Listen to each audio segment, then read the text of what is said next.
Hey everybody. I am so sorry that I am late with this video. I intended to do it yesterday, but work has been really busy and I have been just extremely tired. I thought I'd share a meme. I thought it was funny. It gives you guys something to look at too while you're listening. So I wanted to talk about personality disorders, and in my last video, I shared how they're broken up into clusters. Well, you might be wondering why they're broken up into clusters. So, yep, A, B, and C. So the personality disorders,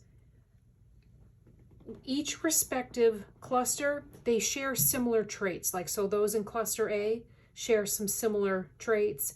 Those in B share similar traits, and those in C share similar traits, if that makes sense. And they broke them up into these clusters to make it easier to, well, one, research, diagnose, and understand.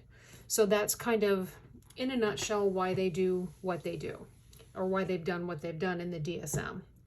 So let's look at the cluster A disorders.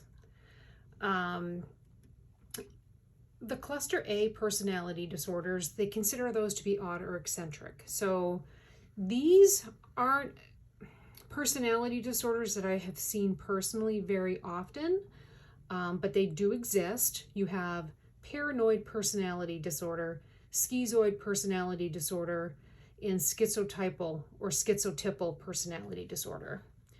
And so some of the characteristics of the paranoid personality disorder, it's, not wanting to share or confide in people because you're fearful that, people will use that information against you. Kind of this unrealistic or unreasonable belief that people are trying to harm them or sabotage their efforts. It's kind of being chronically suspicious. And then thinking that innocent remarks like, hey, that shirt looks nice, is a personal attack. And really having an angry reaction to it. So to the layperson's like, I just told you had a nice shirt, but you're jumping at me. It's because that person is perceiving that compliment or whatever you said as a personal attack. And then people with paranoid personality disorders kind of hold on to grudges, whether they're justified or not. They kind of hold on to them. So if they feel that you've insulted them, then they're going to carry that grudge and they're not going to let it go. So those are just some of the characteristics of that particular disorder. So schizoid personality disorder. This one I've seen once. Paranoid, I've heard of, again, this particular cluster I haven't seen or encountered much of. So we have the schizoid personality disorder. So it's having a lack of interest in social or personal relationships and kind of looking indifferent, being indifferent or coming off as indifferent or really uninterested in anybody. So there's a lack of social relationships and personal relationships because they're just not interested. Having a difficult time expressing, the wider range of emotions that we have as humans, and not really being able to pick up on normal social cues that other people would pick up on. Like you're having a conversation and you recognize that someone's really just not interested in it just by looking at, cues, physical cues, like they're looking away, they're looking at their watch, that kind of stuff. And they also lack the experience of pleasure in most things that they do or in most activities. And one of those things is a lack of interest or enjoyment of sex. So that's kind of one of the bigger red flags with this particular personality disorder. It's lack of interest or pleasure in sexual activities. So these are brief descriptions. I'm hoping that I'm making sense. So then you have the schizotypal or schizotypal, because I'm not sure how to pronounce it, personality disorder. So it's, not being comfortable with close relationships and being anxious socially. So you're not comfortable having close relationships and you're not comfortable socially. In fact, it creates a crap ton of anxiety for you. Having emotional responses that appear indifferent or inappropriate, like this is just a layman's example. You're going to hear my cat here, but laughing or being happy at a funeral of someone that you cared about or you were supposed to care about. Inappropriate laughter is one that I have picked up on in this particular personality disorder. And it's like one of those things that it's like, oh, okay, so that doesn't necessarily mean they have schizotypal, but that's one of the signs.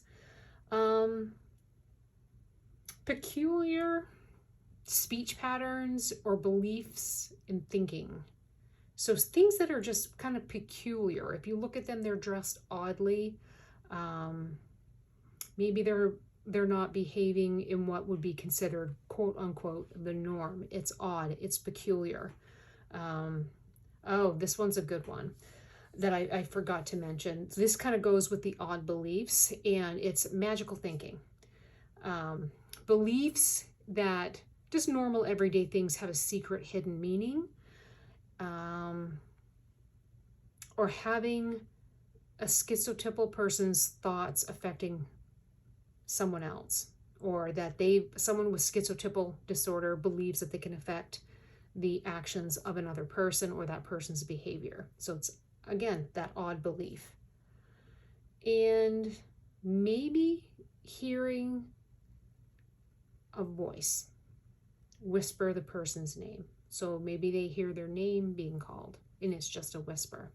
So I guess it's odd perceptual events, and you could say they're having a hallucination, but it's not a hallucination. These are the personality disorders that I really need to research and learn more about. But just pulling from the DSM, that is cluster A. So there's only, 3 disorders in personality disorders in cluster A. When we talk about cluster B, there's 4. And so we'll go into the next video, we'll go into cluster B personalities, their names and the descriptions. So I hope you found this interesting. I hope I didn't talk too fast, but that is cluster A. And there are 3 diagnoses in cluster A, and they are, if I pronounce them correctly, paranoid personality disorder, schizoid personality disorder, and schizotypal or schizotypal personality disorder. Do some research and look them up. Maybe, even use YouTube to look for an example of each one of these disorders. It's unfortunate that people have them, but, if you're looking at it from a psychiatric point of view, it's very interesting how people adapt and develop these disorders, based on trauma, substance use, depression or anxiety can create these disorders. So it's really, really interesting. But let me know if you have any questions. I don't claim to know everything. This is for entertainment purposes, and it's an open discussion. So please comment below with what you think or what you know about these personality disorders. I would be really happy to hear and read, because again, I'm really interested in this stuff. So let me know. So like and comment below, and share this with someone that you know that might be interested in this. Have a great day, and again, I apologize for this taking so long. I need a break. Thanks a lot, guys. Bye-bye.